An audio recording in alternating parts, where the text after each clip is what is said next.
Okay, hi everybody, and I'm taking this on to a late hour. Today is the 22nd of October, at least it is here in Finland, and I think I'll put 21st and 22nd, and we have completed program 6 of the Telepathy and the Etheric Vehicle. I'm not going to say right now how long it is. Something like 2 hours and 24 minutes and a few seconds. But we worked from page 11 to page 16 on program number 6. Now we begin program number 7, and we're on page 16. Doesn't seem like we make a lot of progress in terms of pages, but okay.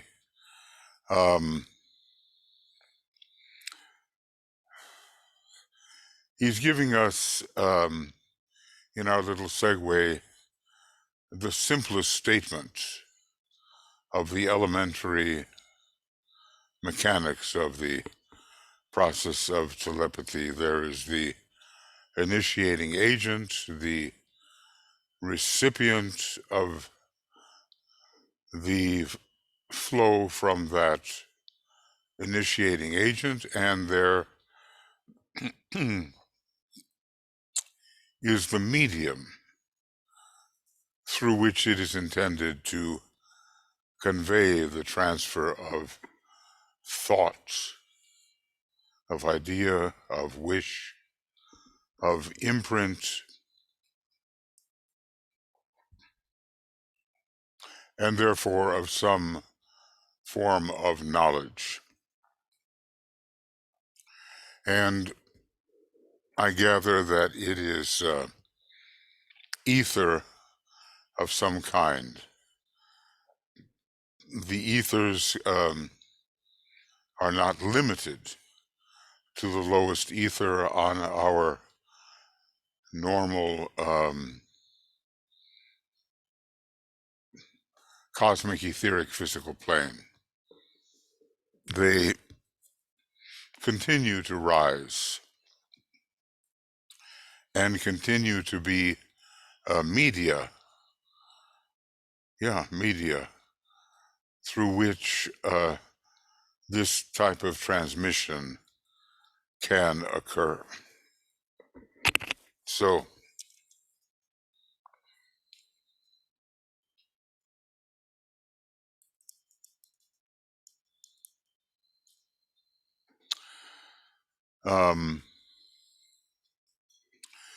he's stating further in this segue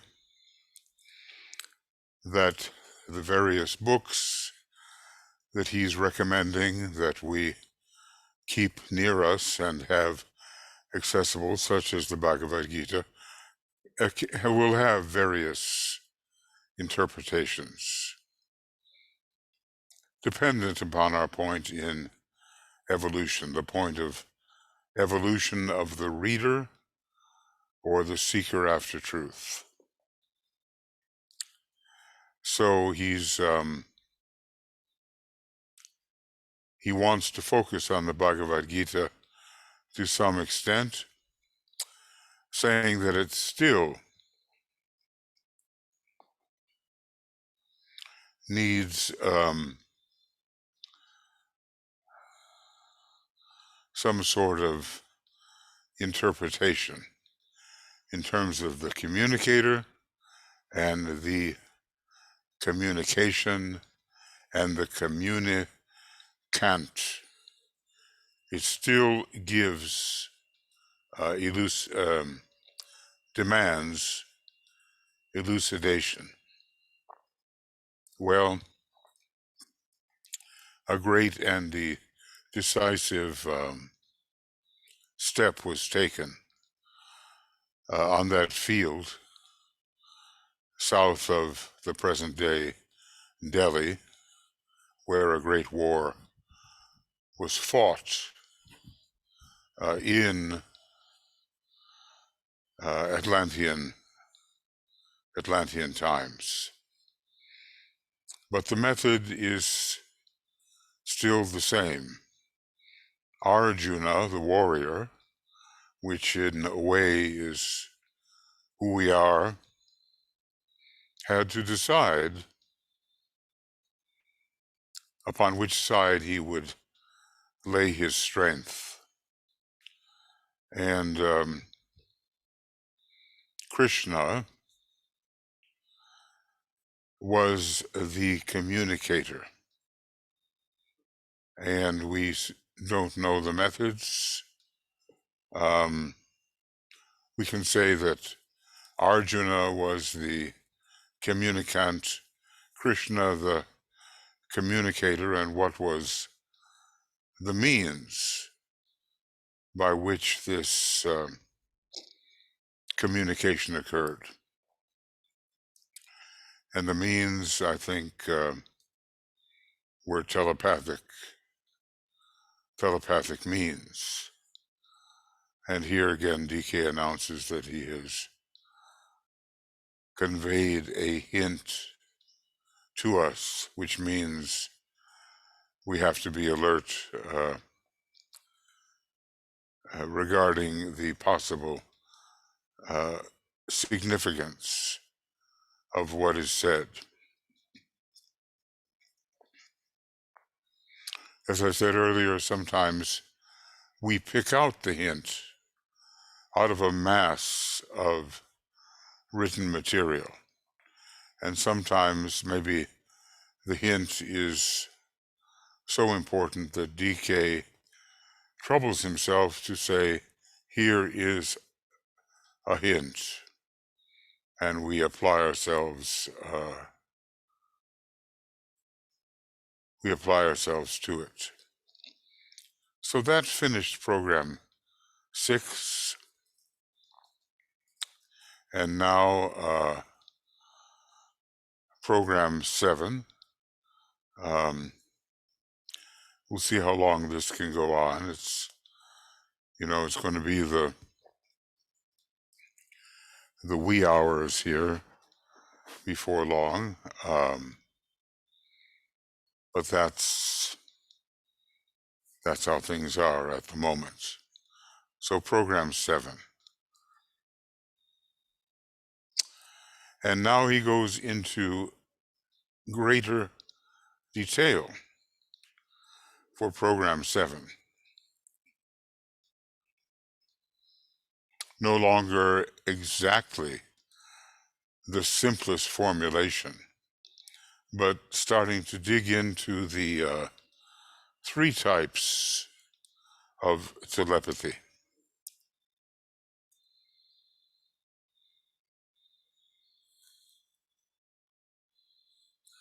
And I just want to check that I'm showing you what I must.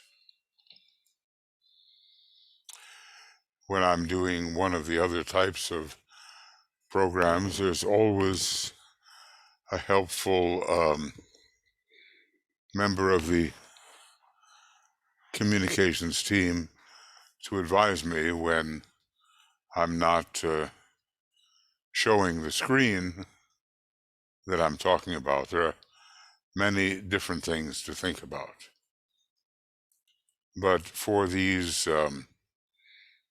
book programs, AAB book programs, I'm on my own. So there are 3 types of telepathy. 3 types. And that is kind of a bold indicator. As I said earlier, it would be maybe quite sufficient for a member of a seed group, and 4 of them were filled with the proper personnel, to focus his or her study on that seed group work itself, that particular seed group, without wandering into all of these other areas. But we are taking, we might say, a more general approach. And we discuss not only the seed groups which were filled, whose personnel was complete, at least for a seed group, but those that he was gradually intending to fill out, but was interrupted in the doing so because of the onset of the very dangerous second phase of the Great War. We call it World War II. Basically, he had to reorganize everything. And that did mean that some people were left out because, according to him, they had reached their high water mark, as in a flood. I'll always remember a bridge in a northern part of the United States, in Fargo, North Dakota, where I think it was a bridge. But anyway, the different watermarks from the different years were indicated. And that year, they went no higher. They began to subside. So there was a symbol there of people reaching their full potential with respect to the subject, and then subsiding.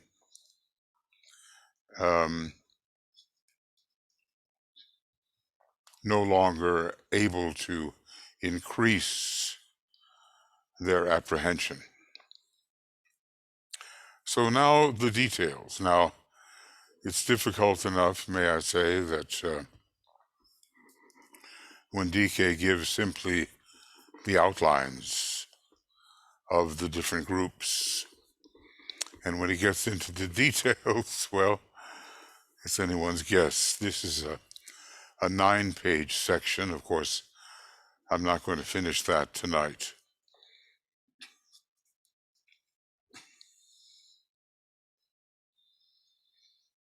So, he says,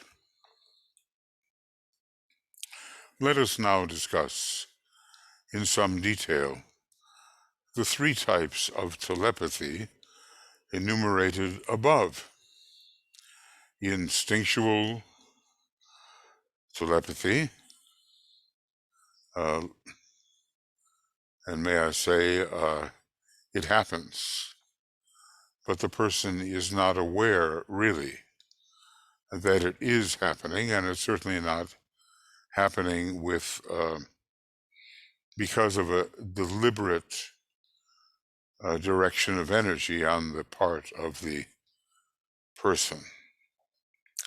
So, instinctual telepathy, the Tibetan goes on to say, mental telepathy and intuitional telepathy, which includes, I suppose, the soul-to-soul telepathy, and eventually beyond that. These 3, says the Tibetan, produce differing modes of activity and to tap, to use a familiar word, different areas of communication.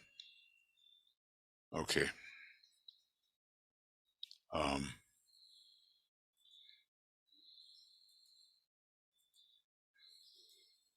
And I'll just highlight these three, and we will see what he has to say about it.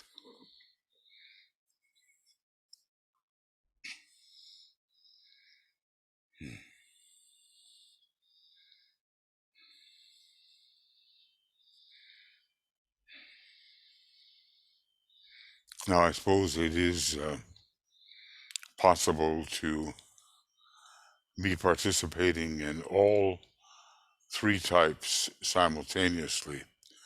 The question is, do we know what we're doing?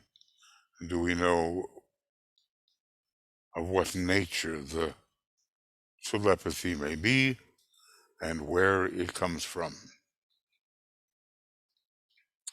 So, different areas of communication are tapped by the different types of telepathy, each one of which it looks, I would say, has its subdivisions. None of this is a cut and dried system with hard boundaries. There's always this overflowing, merging and blending. And of that, we have to be aware. Now, it looks like instinctual telepathy comes first. Instinctual telepathy is based upon those impacts of energy which come from one etheric body. See, there's the medium, right? And make an impression upon another.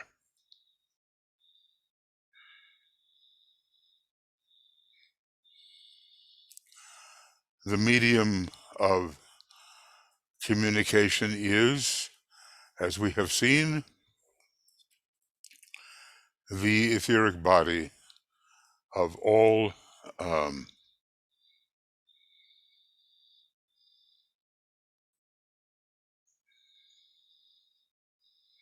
let's see,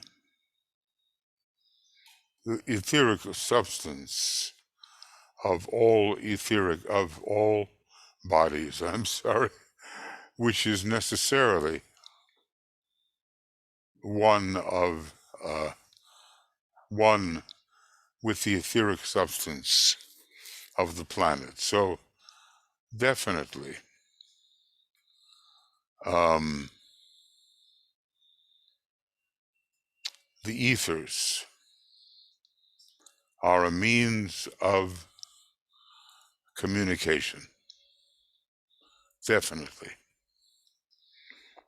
And as I said before, this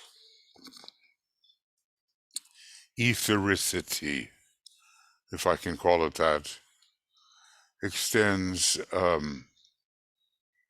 beyond soul to soul telepathy, although that would be a considerable achievement if we could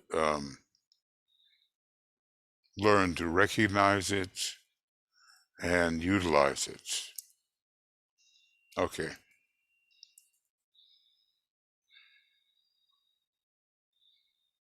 So this is instinctual telepathy.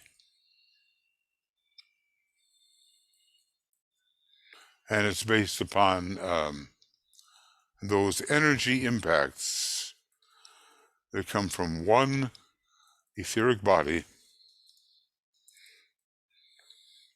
and make an impression upon another. So when the Tibetan is active in his role as the impressing agent. He is using a type of ether to make that impression.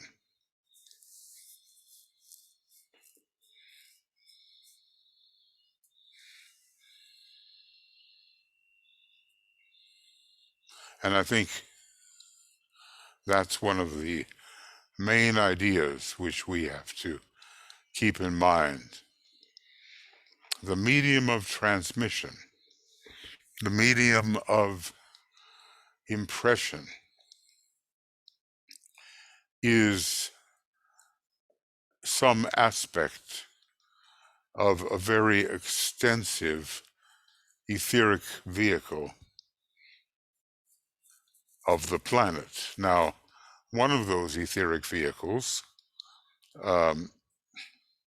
has to do with the four cosmic ethers found on the etheric physical plane.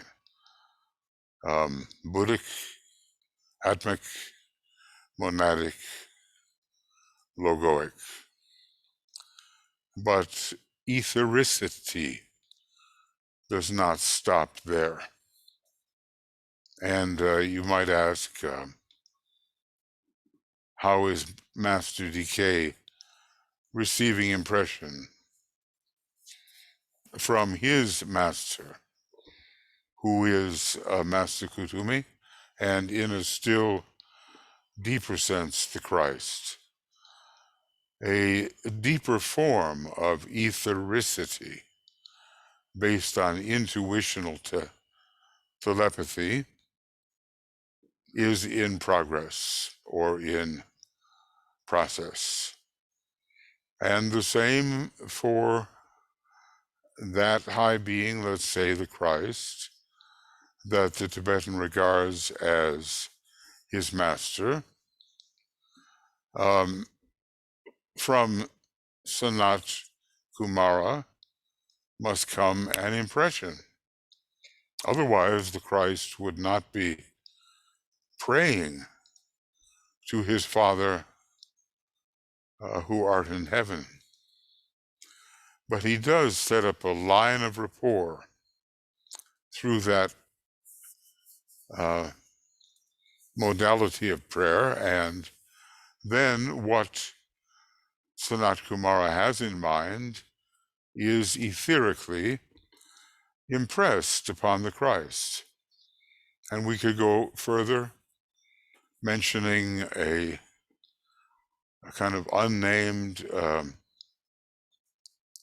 entity who supervises at the sixth initiation, and the planetary Logos himself, who supervises at the seventh initiation.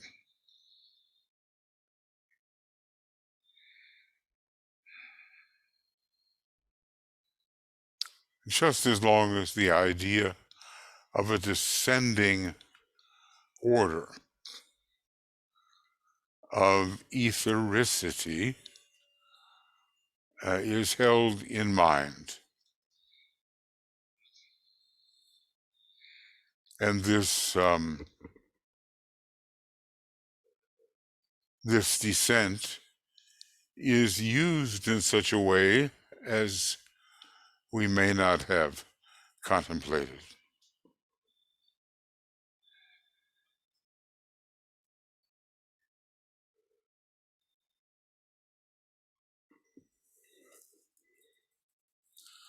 Okay. So what further is said here?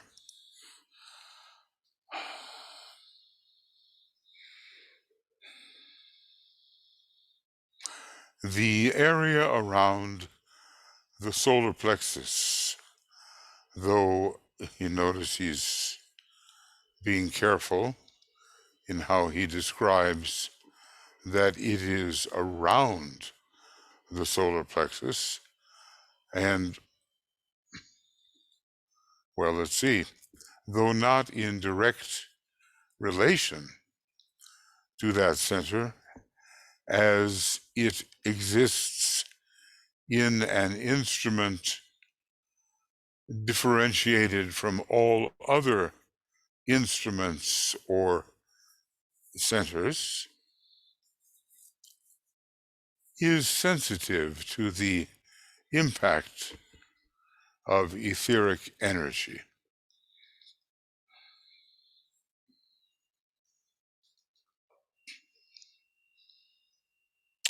For this area in the etheric body is in direct touch. He highlights that word, touch, with the astral body, the feeling body. Okay. So this is, yeah.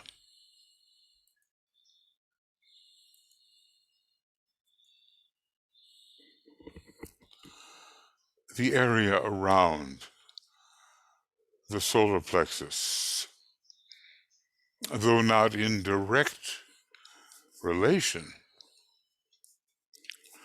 to that solar plexus center, as it exists as an instrument differentiated from all other instruments or centers, is sensitive to the impact of etheric energy.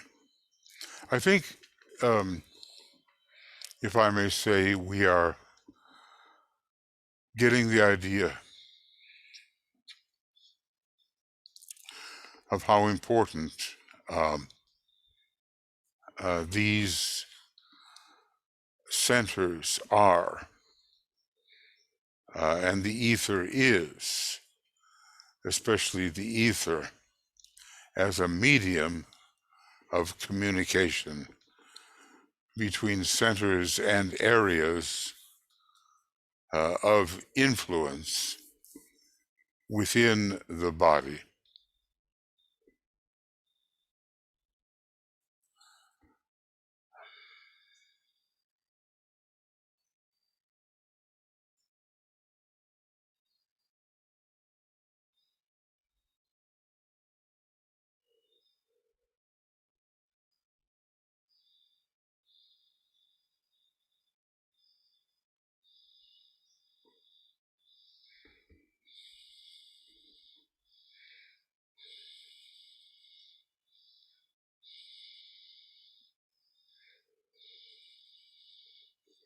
Okay. Also, close to the solar plexus is found that center near the spleen, which is the direct instrument for the entrance of prana into the human mechanism. I'd like to, wish I could get that in the orange color, because after all, that is the color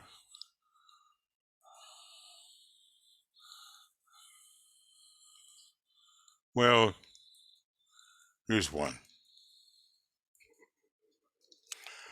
And it's not exactly the way we've been doing it, but it does suggest the orange. It's part of a pranic triangle. The spleen being the lowest center within it, then a center above the diaphragm, and then a center between the shoulder blades.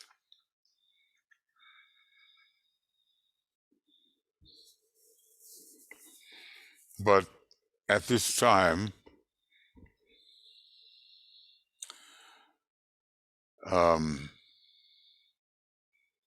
near the spleen is found that instrument for the appropriating of, I think, solar prana. This, DK goes on, this instinctual response to etheric contact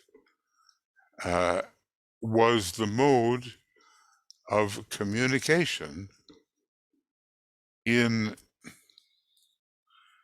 Lemurian times, and largely took the place of thought and speech. It concerned itself, well, I think that's enough there. Let's just make this clear.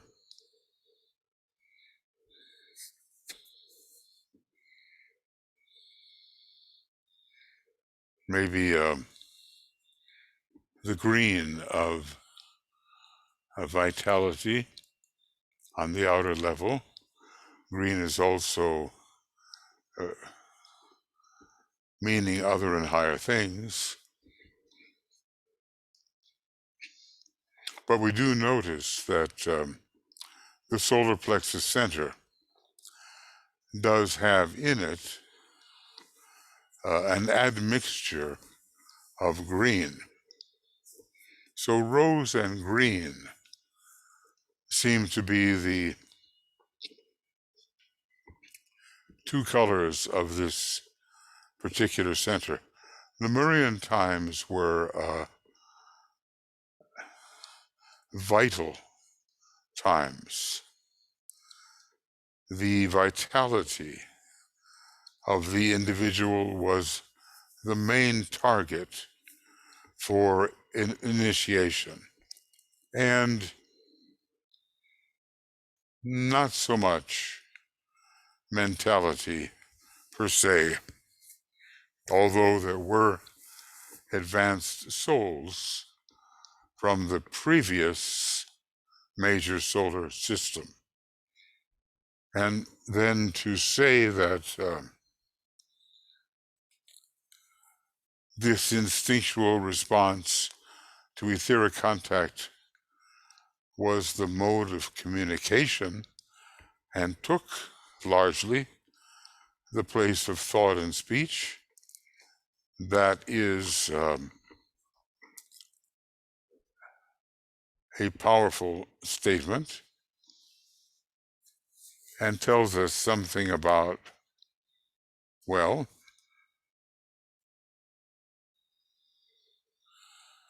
how people related to each other, how they congregated, how they moved together, how they affected each other. Okay, this center concerned itself primarily with two types of impression. Now we're still, dealing very much with instinctual telepathy. But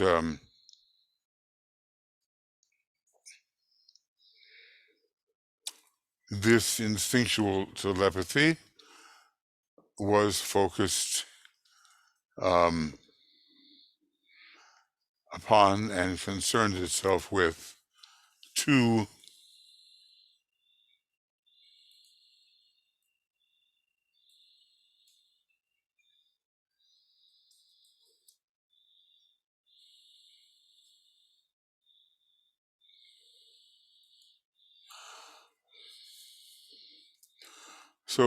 types of impression. That which had to do with the instinct of self-preservation, and that which had to do with self-reproduction. Well, this is, I think, to be expected. Survive and reproduce. So that is a very early form of instinctual telepathy. And, well, people are still affected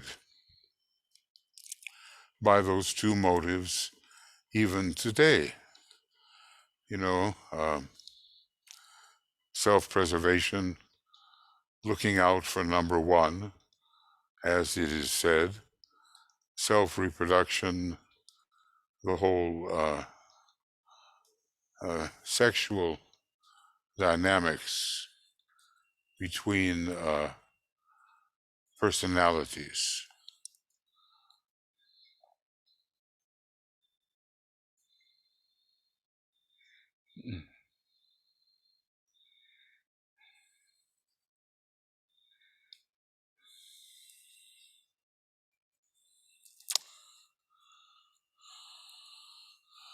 Okay, now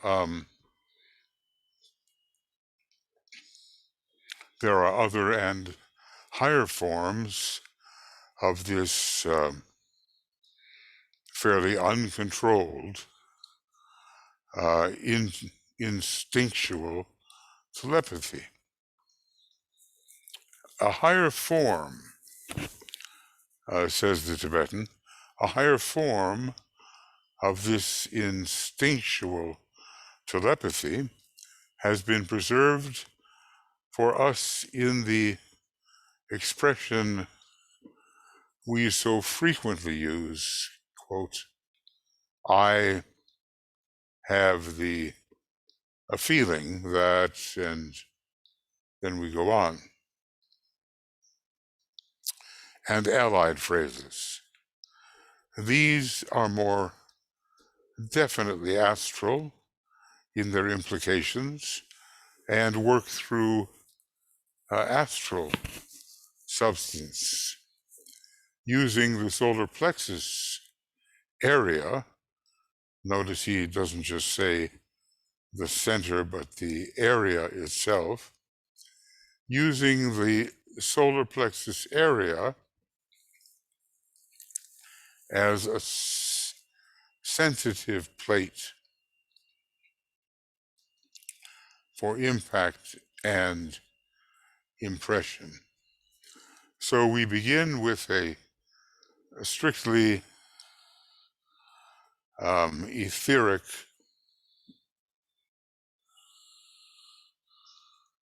kind of expression, and we move on to a solar plexus type of response.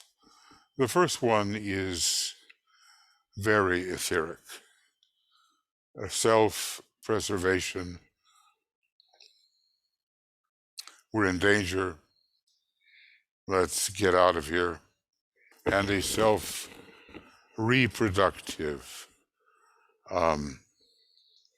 type of impulse, which in this age in which sex is so much emphasized due to the entrance via Venus into the Aquarian age, it is to be expected that these ancient methods will still abide. And here, another ancient method having to do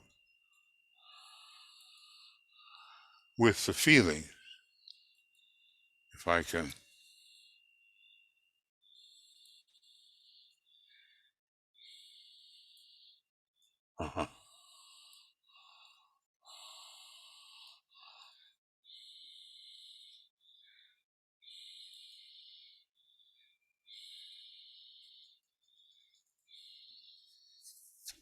So both are still fairly common today.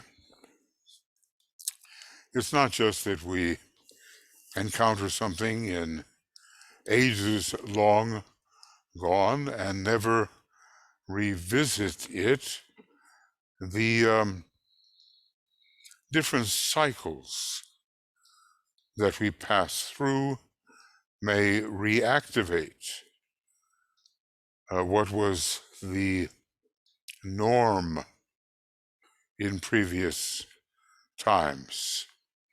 There was an etheric physical norm that involved, and I'll make these bigger, first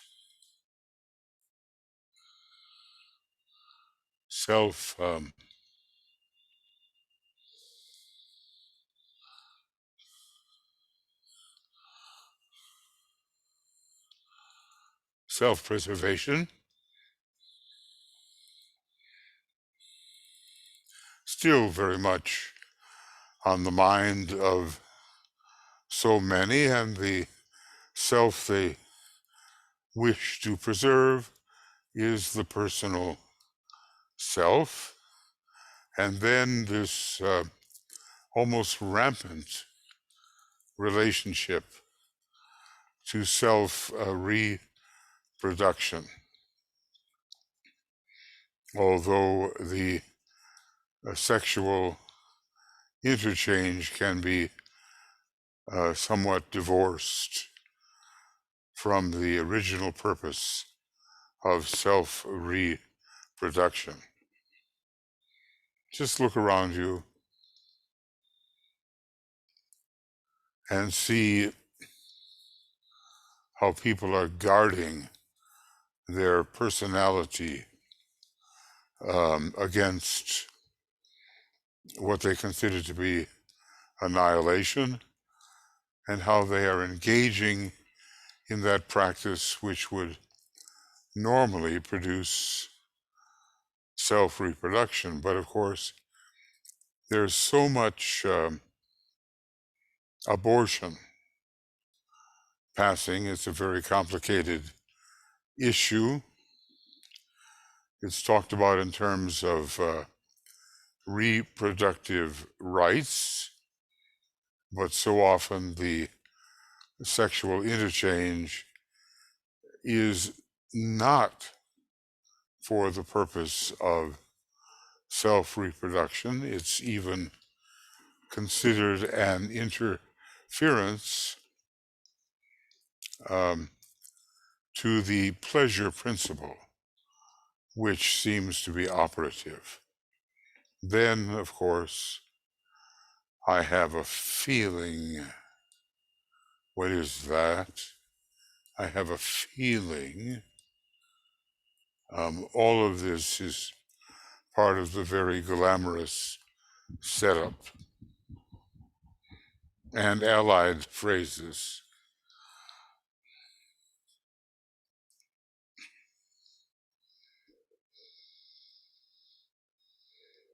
Mm-hmm. Now, there is, of course, always an overlap. We're not going to find things remarkably distinct from one another. But the tendency to work out in a kind of astral telepathy,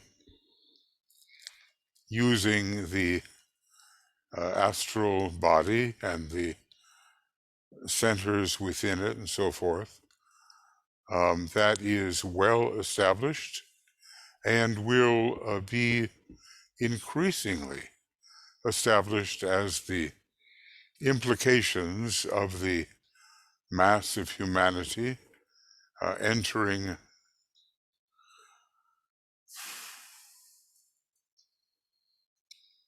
via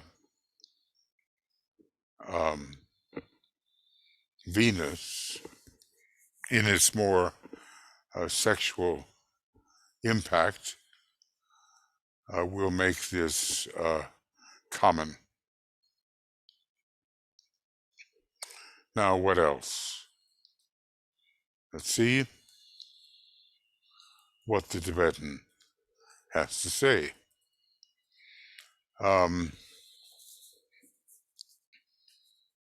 One point should here be made clear, and upon it you should ponder. Okay? The astral, not etheric sensitivity, the astral or sensitivity or feeling telepathy is basically the Atlantean mode of communication, let me say, before the mind really began to awaken. It's funny, we have these days a kind of non-grammatical use of something that we call the woke culture. And it is definitely a culture orientation which is antithetical to the strictly astral type of expression. So this is how it was in Atlantis. This astral sensitivity, it's not really etheric in this case, or feeling telepathy, is basically, if we want to, may I say, go back and know how we related to people in those far-off times, millions of years ago, this feeling telepathy is basically the Atlantean mode of communication, and involved finally with the use of the solar plexus center itself as a receiving agent. I guess it's difficult to reproduce in our consciousness the kind of Atlantean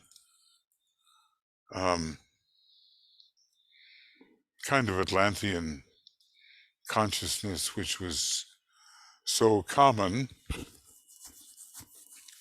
among people of our type at that time who were not very far advanced. One day it may be possible to trace our origins in that respect, but some of the movement was so slow, says the Tibetan, that it really wasn't worth looking up quite a number of incarnations. Feeling telepathy.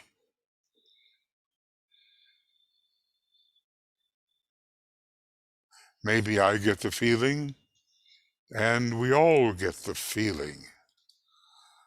The feeling comes over us.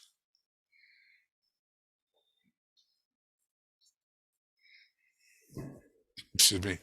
The emitting agent, if I may use such a phrase, worked through the entire area of the diaphragm.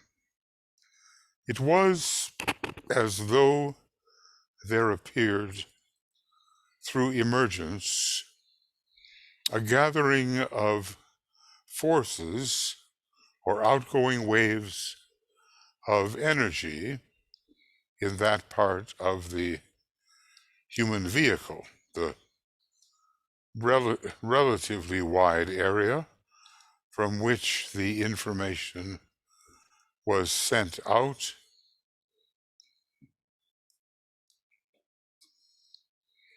acted as a large general distributor.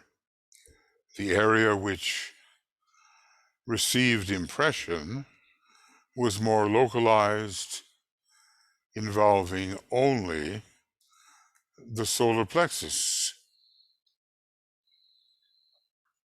Now, it's pretty clear the Tibetan did some research here, or at least tended to remember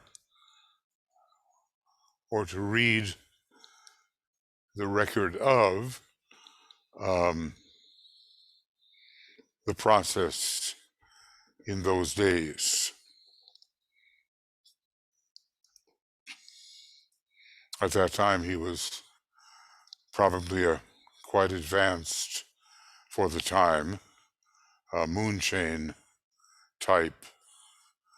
I recall him giving a statement that basically his origin was not in the previous major solar system, as he talked about that type of person being much older than he was.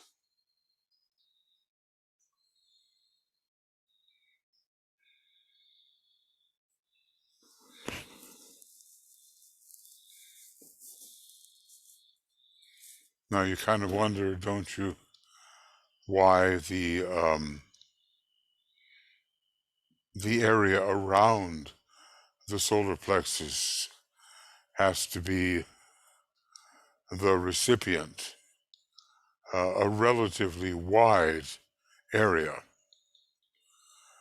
from which information was sent out and acted as a general distributor.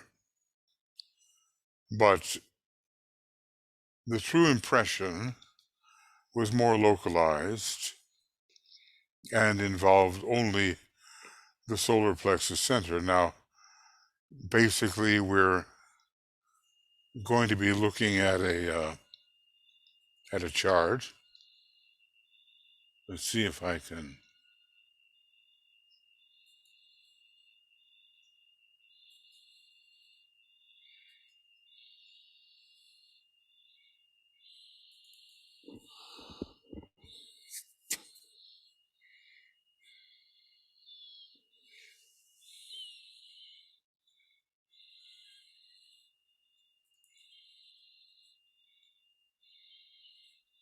And these are Tuya's diagrams. Well, really, of course, they belong to the Tibetan.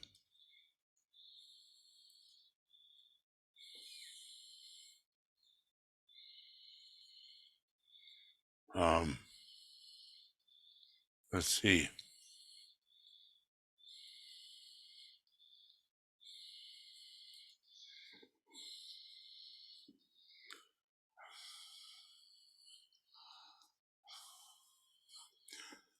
You will, provided I get this up properly, you will notice that something akin to the solar plexus center is not found only etherically, but is found on the fourth sublevel of the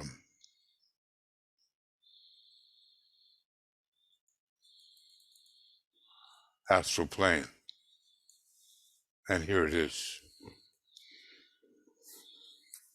So that is definitely a receiving center for those who have the feeling that, or we all have the feeling that, and we don't know where it comes from, the area around the solar plexus, and specifically the solar plexus center of the astral plane. Okay.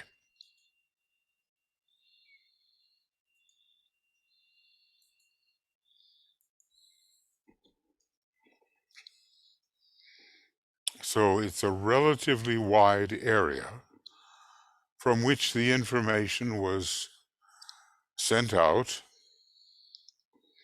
maybe to the etheric physical plane, and acted as a large general distributor.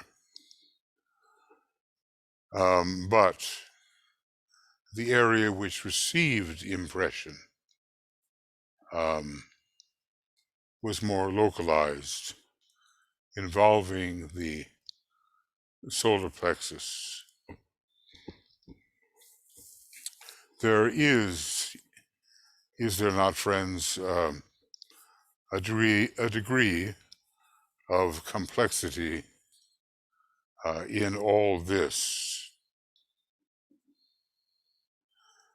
Technically, the solar plexus center is below the diaphragm. The pranic part, the pranic solar plexus, is above the diaphragm. Okay, let's see what else here. The Tibetan states, the reason for this can be found in the fact that in the Atlantean days, the human being, and I want to say the average human being, not the ones who were bordering on the possibility of initiation, the human being, says the Tibetan, was still unable to think as we understand thinking. The whole lower part of the body, in a sense difficult for us to grasp, was given up to feeling. The communicators, one thought contribution,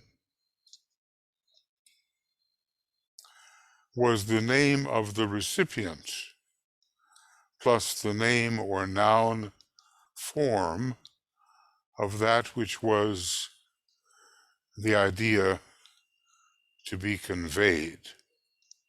So we have the non-thinking average man in Atlantean times. Now, we've come so far into thinking that it's difficult for us to imagine a time, even for those who were individualized on the moon chain, when in Atlantis we could not think as we understand thinking now.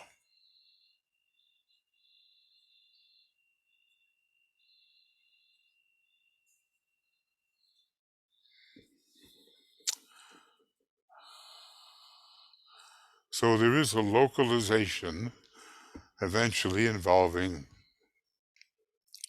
only the solar plexus, but there is a distribution involving a whole area around the solar plexus. And then I'll repeat what the Tibetan has said here. The reason for this can be found in the fact that in Atlantean days, the human being was still unable to think as we understand thinking. Now, can we relate to that?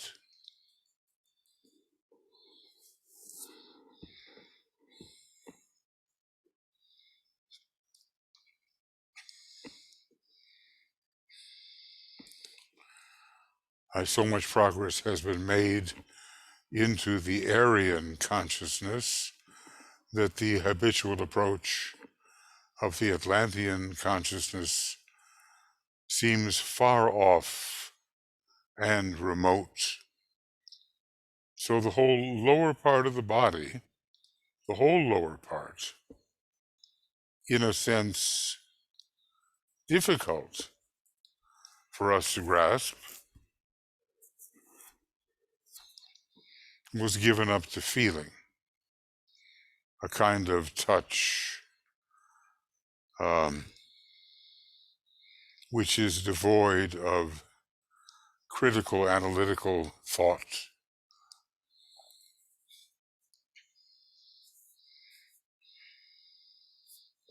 The whole lower part of the body was given up to feeling.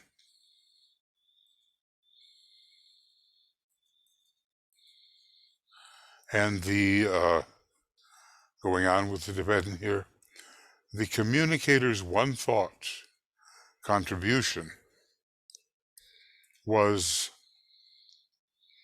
the name of the recipient. Now, there's still a communicator. The name of the recipient plus the name or noun form of that which was the idea to be conveyed.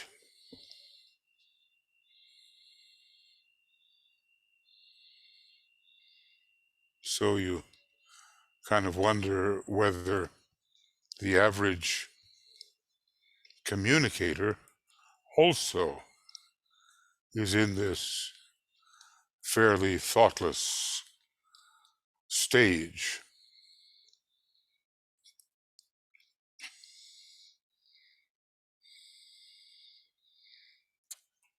He has in mind who shall receive, and therefore who shall contribute somewhat to the outer plane, plus the name or noun form of that which was the idea to be conveyed. Everything we might say was more primitive, both from the perspective of the communicator and the communicant, the one to be impressed. Now, what have we? This embryo thought winged its way to its goal, and the powerful feeling apparatus of the solar plexus, may I add, of the communicant, the powerful feeling apparatus of the solar plexus received it, acting like a magnet, and drew the feeling impression powerfully there, drawing thus upon the communicator. So I guess we're seeing that the communicator too is in a fairly primitive state.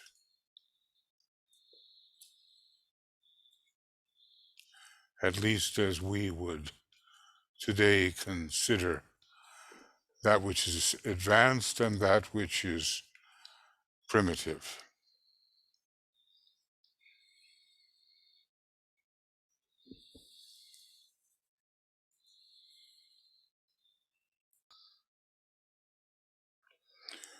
I've been looking a little ahead, and this is a very detailed and comprehensive and difficult section. Now, DK has been talking about the the way telepathy operated in Atlantean times. And the inner subjective source also limited, was able to convey something to the man,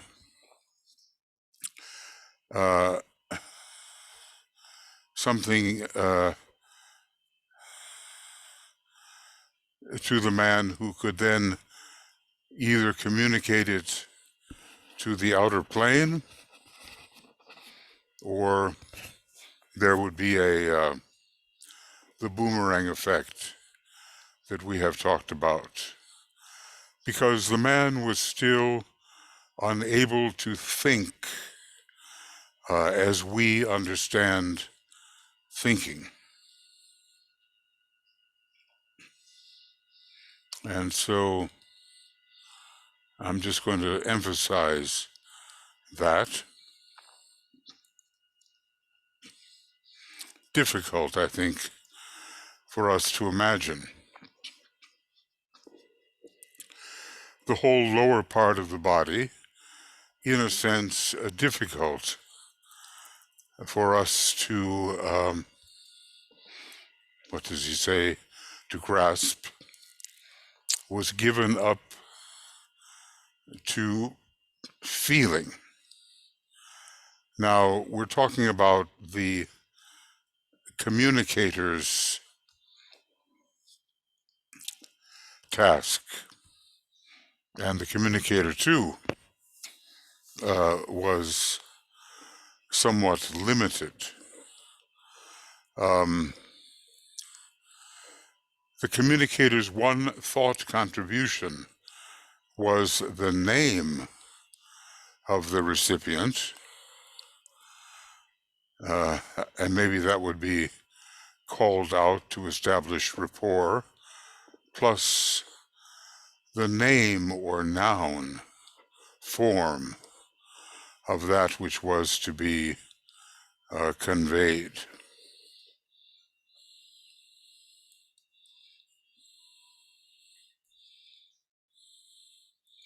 Something very different from what we now have, and we will elaborate a bit more in the next 8 or 9 pages about what we have now in the Aquarian age. The embryo thought from the inner communicator winged its way to its goal, and the powerful feeling apparatus of the solar plexus of the communicant, the receiver, received it acting like a magnet and drew the impression powerfully there, drawing thus upon the communicator. And this would eventually allow the receiver to operate more practically upon the dense physical plane. Now, DK gives an example which is always useful. It is this process which is pursued when, for instance, some mother feels that some danger threatens her child, or that some happening is taking place in connection with her child. She is thus sometimes enabled to send by the medium of instinctual love, a most definite warning.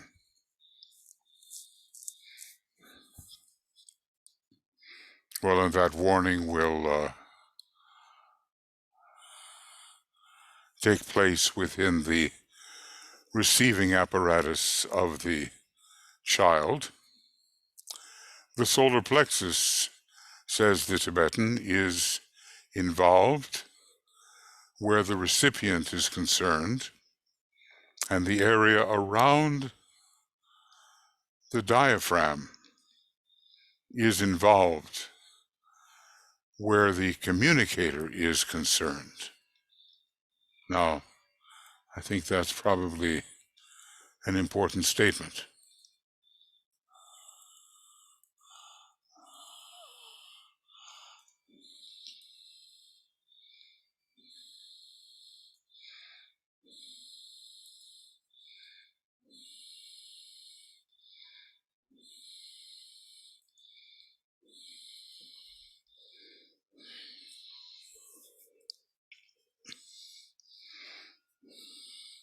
Maybe the child has to be of sufficient years to feel the warning from the mother.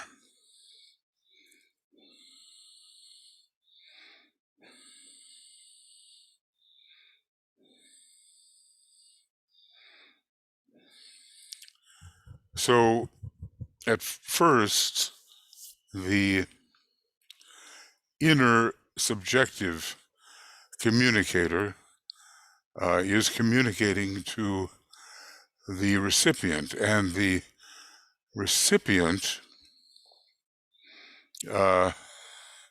is involved with a solar plexus reaction to what the inner communicator is sending, and sends it further on in a way that can reach the person who must be reached. In this case, a kind of instinctual reaching of her child.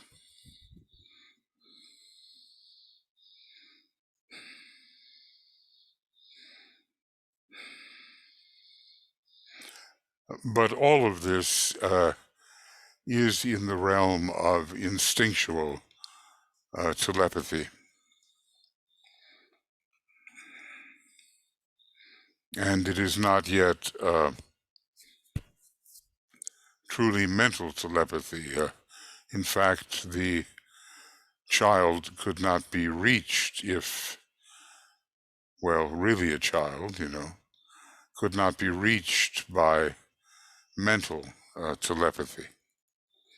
All right, let's see maybe a little bit more here. I'd like to contrast that method with the one pursued in our race, the Aryan race, which has been active for 1,000,000 years and in preparation since the, according at least to Philip Lindsay's assessment, since the fifth sub-race of the Atlantean root race, the numbers 5 being in coordination. In our race, the Aryan, instinctual telepathic work is still the major expression of this spiritual possibility, but at the same time, mental telepathy is becoming increasingly prevalent.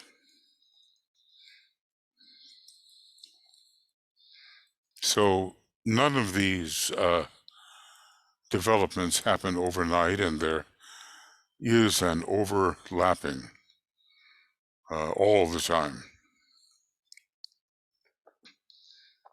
A possibility of communicating greater thought content to another mind, which is becoming mentally focused, or sometimes the Tibetan uses the word mentally polarized, but he also uses it in a technical sense as the result of successful work in the desert, encountering Satan in 3 forms after the baptism or purification in the Jordan River by John the Baptist. This was purification by water. Purification by fire is another matter and require the whole group to remain in the upper room, which was their center of operation, and which, following that purification, prepared them to move forward, spreading the good news. Okay, so mental telepathy, telepathy with a thought content which is intelligent and not just this, I have this feeling that kind of telepathy, is growing. This, the Tibetan goes on to say, this will be more and more so as time goes on. It is most difficult in this transition period to define or differentiate the peculiar areas involved, because the solar plexus is still exceedingly active.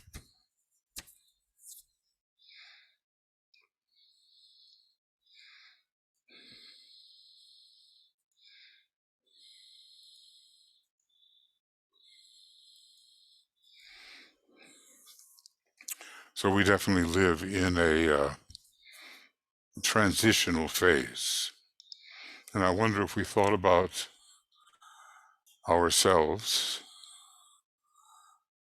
whether we would find ourselves communicating in the mode, I have the feeling that, as DK discusses, or whether a more definite and intelligent thought content is part of our communication.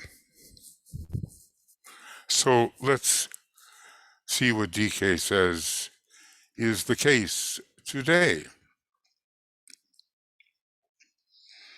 And he goes on and he says, what we have today is a mixture of instinctual telepathy and the beginning of mental telepathy.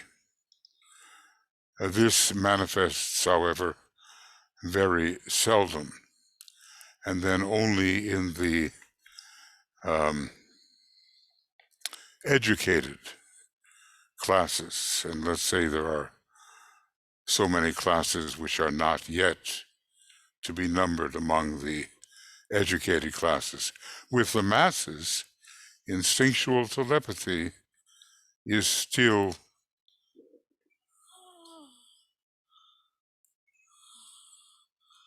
the mode of contact.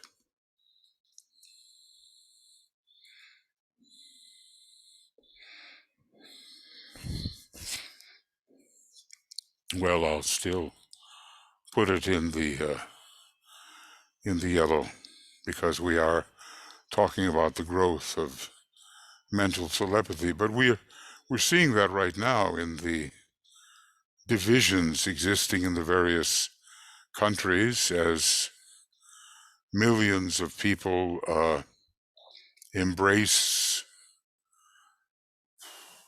a deeply felt, but irrational point of view, ultimately not reasoned, not rational, and others are definitely educated and are considered part of the elite, and an aspect of envy arises on the part of the uneducated masses in relation to this elite group, which tends to be more responsive to the second ray, whereas those subject to instinctual telepathy more responsive to the sixth ray. So it's a mixture, and hence the difficulty through which we are passing and the many conflicts which arise between those who cannot rise to an educated mental appreciation of certain facts. And that may go on for a while. The hierarchy has quite a task before it. So true mental telepathy is manifesting very slowly, very seldom, we are told. And we just have to take that into consideration. With the masses, instinctual telepathy is still the mode of contact. If it may be a long time since this event has occurred,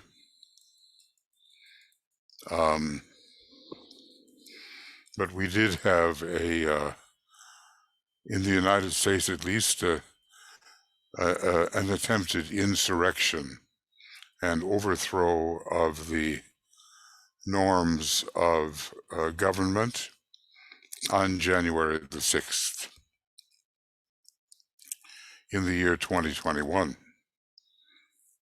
Now, those people marauding through the Capitol building, carrying Confederate flags, carrying the flag of our former president, beating the protecting police officers in cruel and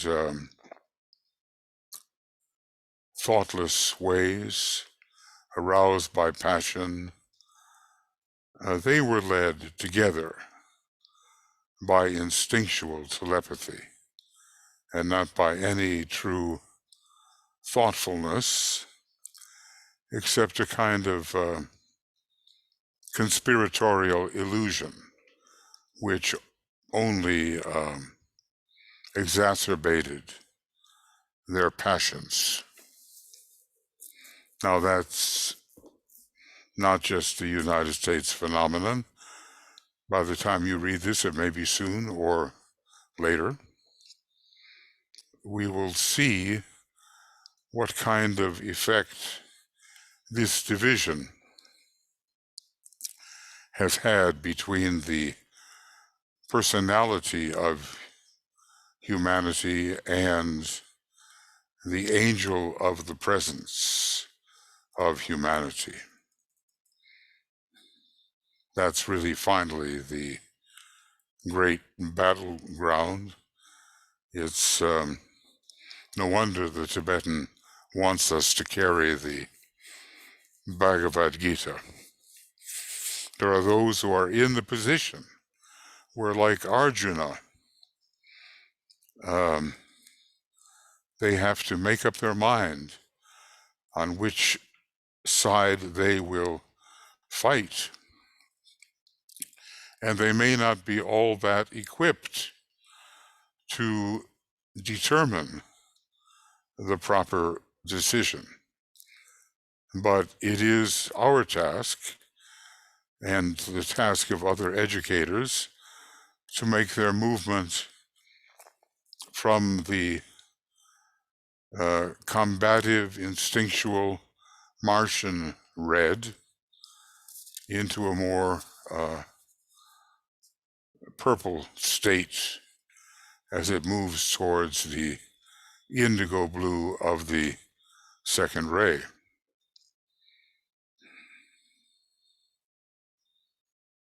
So this is the situation in which we find ourselves, and hence the ongoing conflict raging within the individual, within his groups, his nation, internationally, and within the angel of the presence and the personality of humanity. Indeed, a very conflicted time, the sources of which are not suspected, the esoteric sources. I mean, to suspect that kind of cause would be the furthest thing from what kind of mind is possessed by those who are among the relatively unthinking groups. Now, let's a little bit more here about the Aryan group, as opposed to those who operate almost solely on instinctual telepathy. Such has been their lack of experience, we might say. They are younger souls in terms of experience. They would deeply resent being told that, because there's that adolescent mentality, I'm as good as you are. It's like us saying defiantly to the teaching master, I'm as good as you are. It just doesn't make sense. So he goes on to say, the throat center is primarily involved where mental telepathy is concerned. So we can understand that around the time of the first initiation, when the energies of the sacral center are increasingly raised to the throat, that this type of telepathy, with the throat center now coming under the rule of Saturn, will be more prominent. DK also says, there is also sometimes a little heart activity and always a measure of solar plexus reaction. Hence, our problem. Now, he certainly does see it clearly, doesn't he? And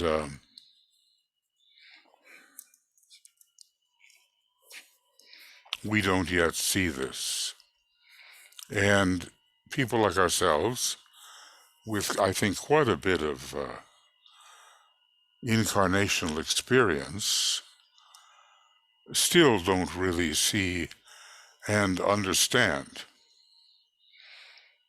And we would be considered to be a kind of selfish elite, and we would be envied by the unthinking, reactive groups. Heart activity is important in terms of leading to that eventual love wisdom, which must take over, and always a measure of solar plexus reaction. That's the present time. That's what we're living through, the problematic situation through which we're living. Now, DK goes on to say, frequently the communicator will send a message via the throat center, and the recipient will still use the solar plexus. This is the most frequent method, and I would ask you to remember this. Well, we have a situation where there is a response to a more mental type of message, but the response is instinctual, because the message is not really understood at the throat center level, the Aryan level. I wonder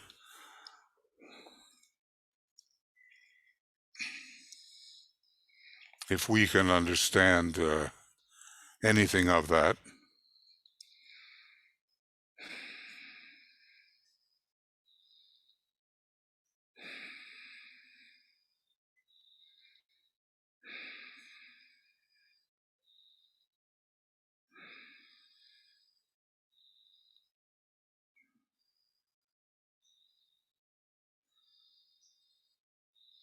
I mean, is that within our realm of experience? Because by now we should be in a position somewhat to understand a mental telepathy. But do we still react always with that measure of solar plexus reaction? Now, meanwhile, the sender is in a much more advanced state than in Atlantean days, when the sender too was far more limited.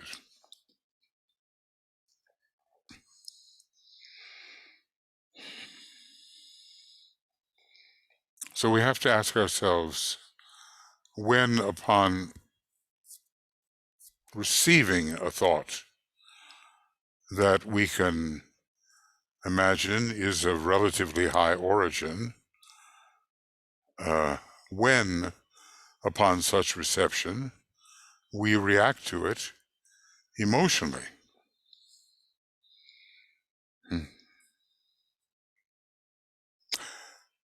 So Master DK goes on. The sending out of a message may involve, and frequently does in connection with disciples, the throat center, but the recipient will probably use,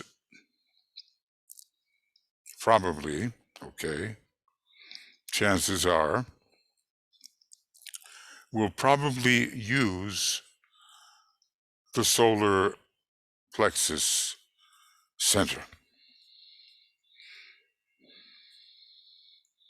Well, that's how Master Decay assesses our present situation. There's kind of a mismatching of the centers which should be used, and too low a reaction to something that was intended to be appreciated mentally. Now, he goes on and he says, the throat center is the center, par excellence, or the medium of all creative work. That's why, let's say, as we approach that first initiation, we become more creative in the higher sense, and that throat center is no longer simply ruled by the Earth, planet Earth, with its relatively chaotic functioning, but by Saturn, which brings regulation into the whole process. So he goes on to say, the heart and the throat, however, must eventually be used in synthesis.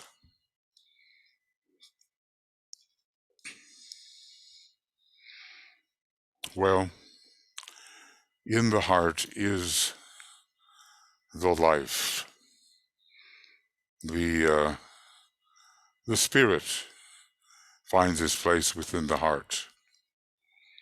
And the application of that which comes through the throat, regulating the personality, must be combined with the heart, which goes far toward the bringing in of soul energy. I did say, didn't I, that this was a detailed section, and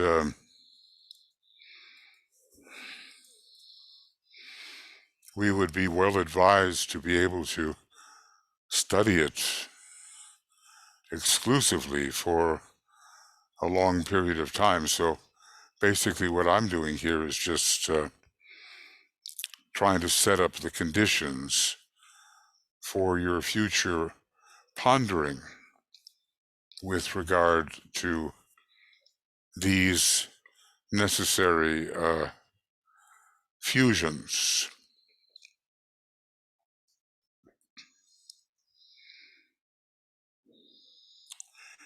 Sometimes it seems a very higher Venus type of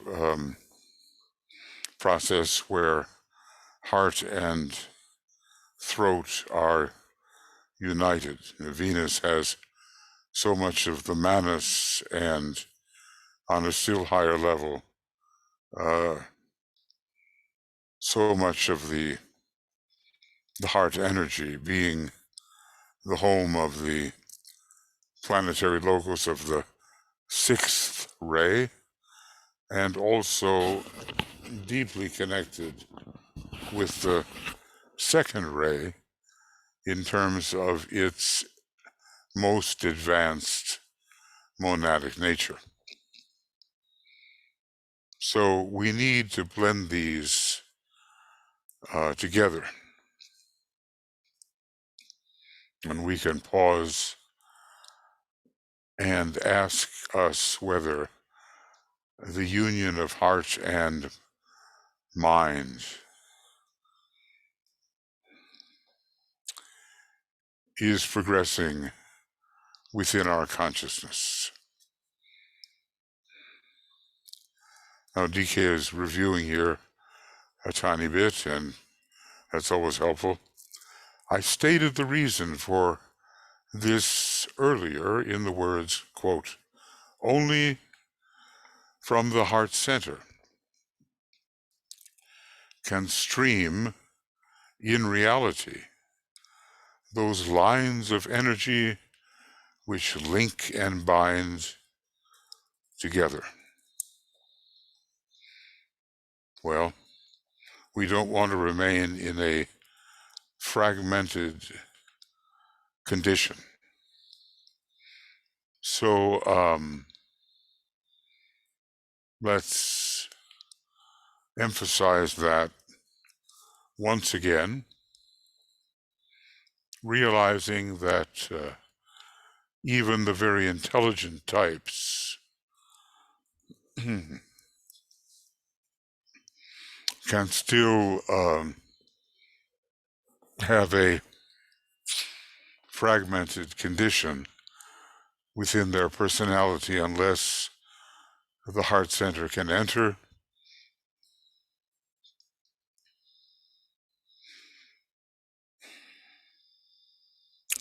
and link and bind together. It's a bit like trying to blend the third ray and the second, which is a big task on our planet with its third ray personality and its second ray soul.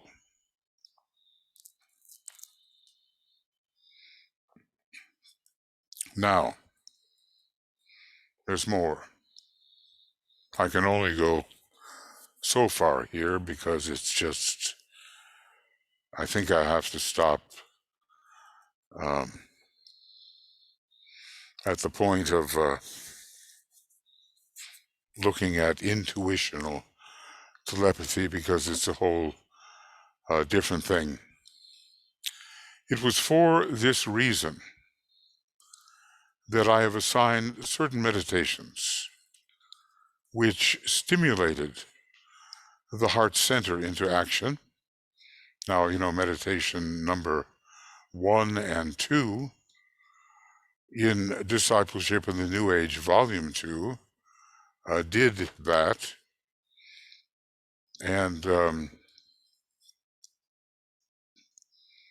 probably formula number 2 and formula number 4 in the same book, that book which is a manual for initiation, or at least for preparation for initiation. So because the heart center can emit those lines of energy which link and bind together, DK assigned, he says here, certain meditations which stimulated the heart center into action, linking the heart center between the shoulder blades and I think above, well, let's just leave it as between the shoulder blades to the head center, through the medium of the higher correspondence to the heart center found within the head center, which is the 1,000-petaled lotus.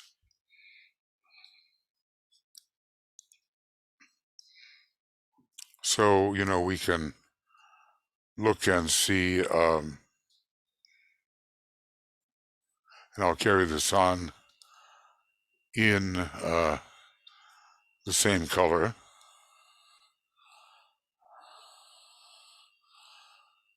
which is appropriate for discussing the heart center.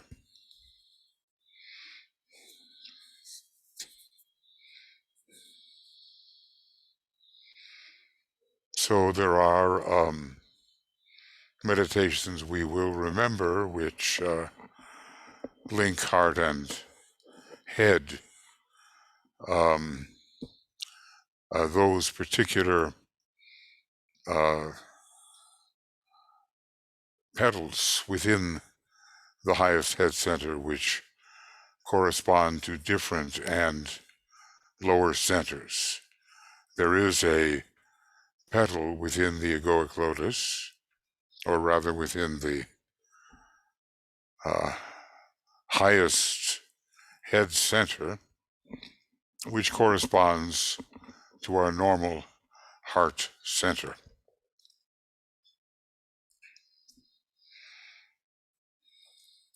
Now, a little bit more. I guess, isn't it true, friends, that the need for very deep study is obvious. I feel always when I'm going through this that I know I'm speaking slowly for deliberate purposes, but I still feel like I'm always going too fast.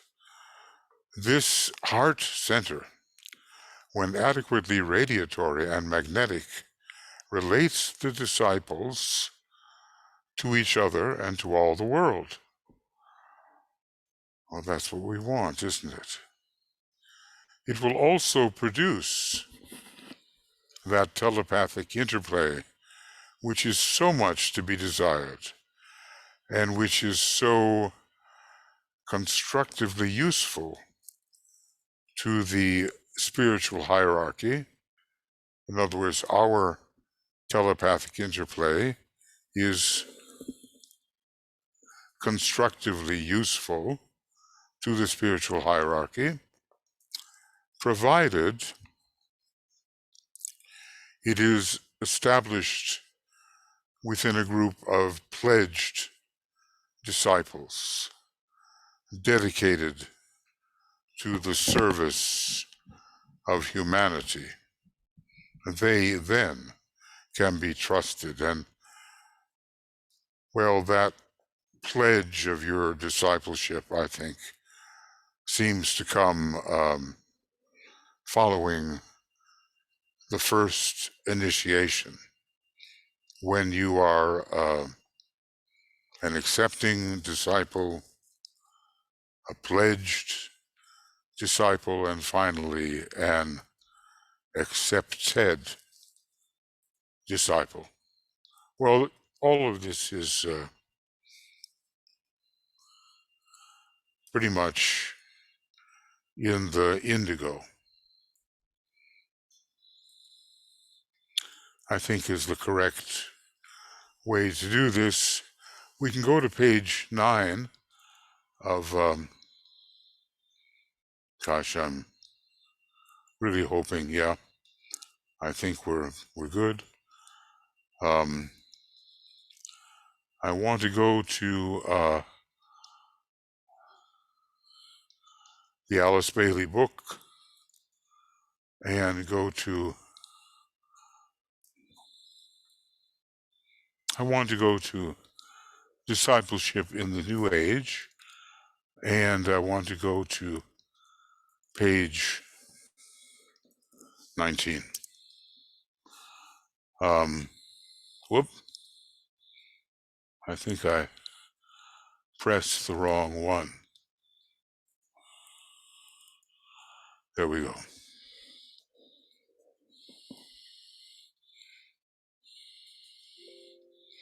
So,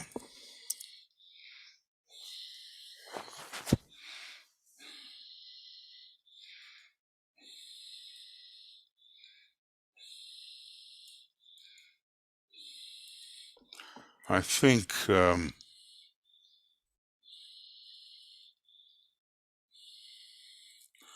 do not see, here it is.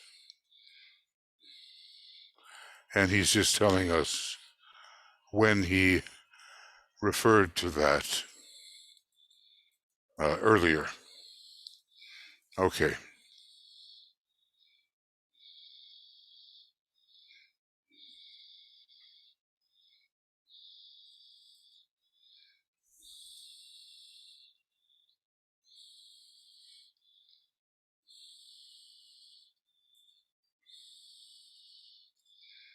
Well,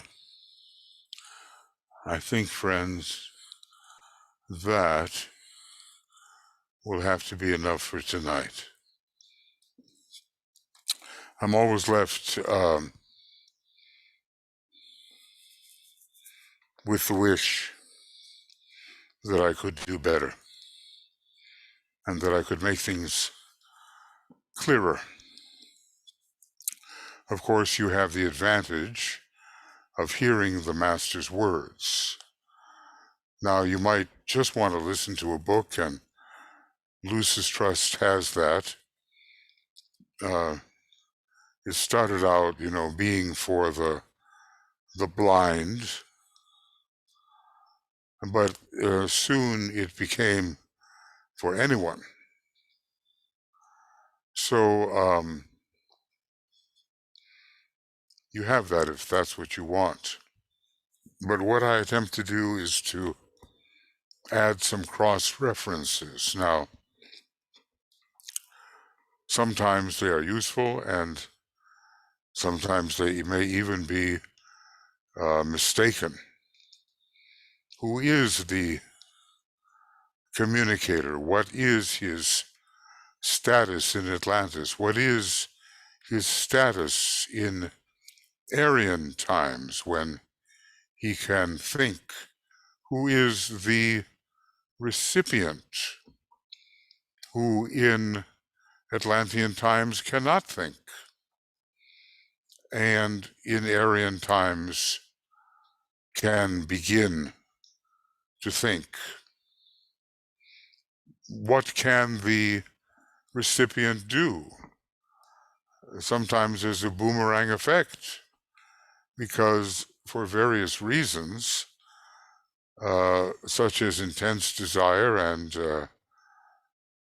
mental preoccupation, the communicator's message cannot get through. But sometimes the recipient can carry what is given by the communicator further into the outer world, which eventually is the goal, of course. If the communicant is supposed to be effective in helping to materialize the divine plan. So there are a number of options here.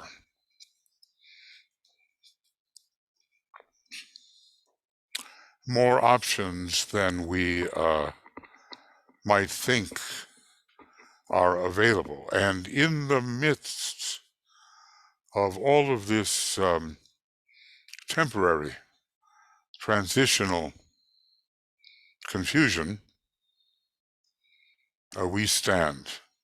But do we know where we stand?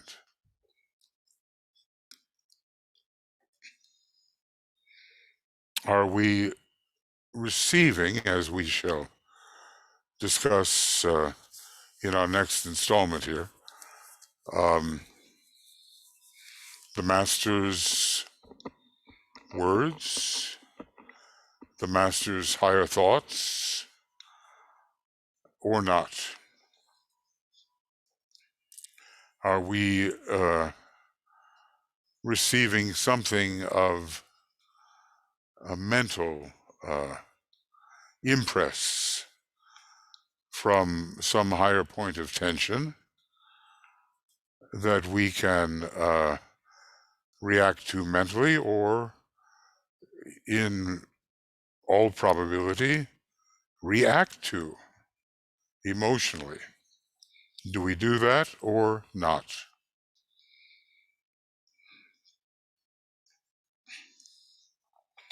Can we actually pass on what we receive from a higher point of tension and enhance the appearance of a small part of the divine plan on the dense physical levels? First, of course, into the etheric, in the ordinary sense, or can we not do that? So the question is where we really do stand.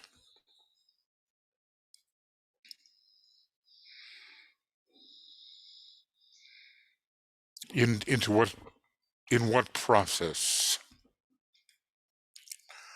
are we involved?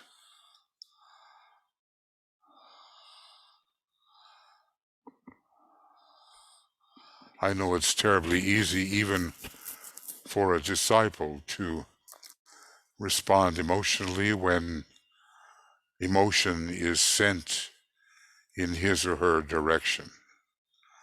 But when a very clear thought lands, what do we do with it? Can you remember the last time a really clear thought landed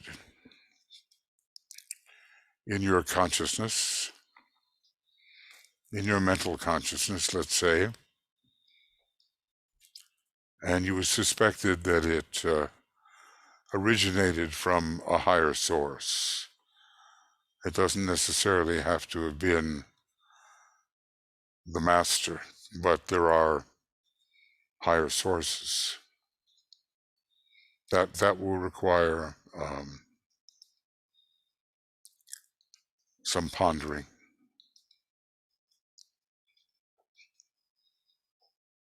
How very alert we have to be as to where impressions are coming from, and be able to distinguish one from another. It's in that discrimination, or maybe we should call it spiritual discernment, that so many people are going to fail. They don't know where it comes from, and they don't know what to do with it.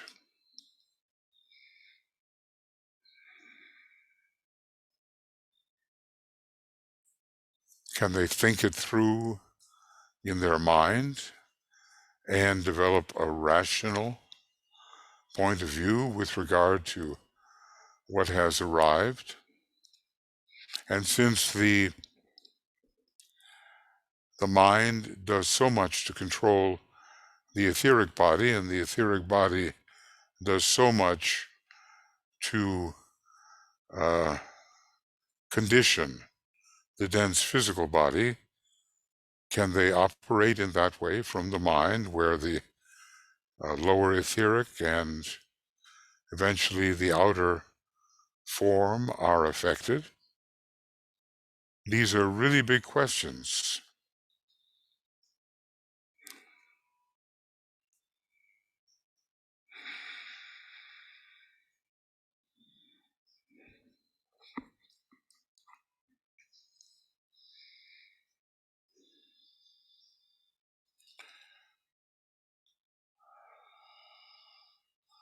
We're in the midst of a complex process,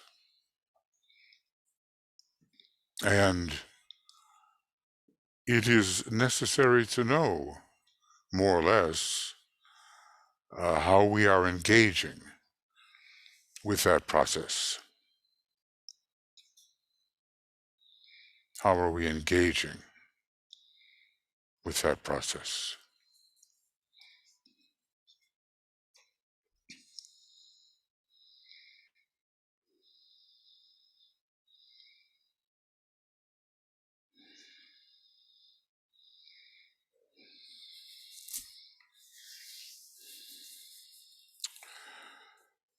Okay,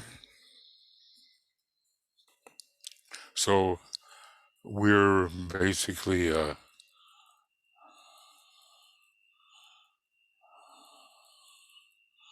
what page are we on? Page 19.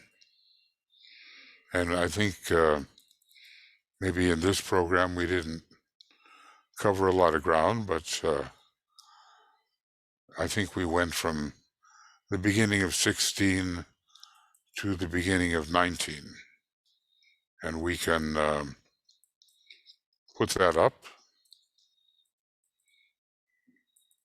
Maybe we've learned a few things, especially if we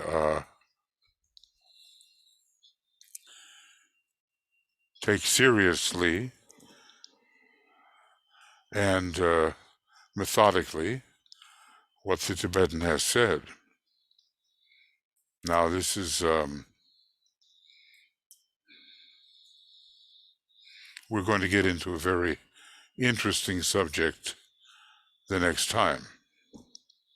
Intuitional telepathy. We have completed program 7, and we began on the 20, well, again, I have to say 21, 22, because here in Finland it is the 22nd, but we have 3 hours difference from the actual time, which is GMT. So now this will be program 8, and well, let me just be humble and put X's down and know that we will begin on page 19. I don't know yet how big this program is, the one we've just finished, but let's say big enough for the moment. So, friends, what a great wealth DK has given us, and how we choose to study him and apply what he's given will determine how we do in really making some degree of advancement. So from Tuya and myself and the whole communications team of Mikhail and BL and Joe and Michael Stacy and others at the time of the conference, we wish you love and many blessings and effective assimilation. Now, you know, when I say that, I realize I better apply that to myself. Can I assimilate what has been given? And of course, the immediate answer is, well, I really can't. I can't yet. But at least I have the idea of how I might proceed to assimilate. I have the idea, the thought, the method. And it's just a question of my spiritual values, spending the necessary time to do this. Well, I may not be in a future telepathic group, but it's a very important group. And it offers us spiritual telepathy, and it's the most advanced of the Alice Bailey students and helpers. At least many of the most advanced were found in this spiritual telepathy group. Now, it's going to be a real ride here because This is not an easy book, and I can't account for the reliability of all I say. All I can say is that it's reliable when I'm reading the Tibetan, and when I'm saying other things, maybe I'll be fortunate and it will be more reliable than not reliable. Okay, so we'll be with you as persistently as may be possible. So lots of love, many blessings from all of us, and we'll just keep going. Bye for now.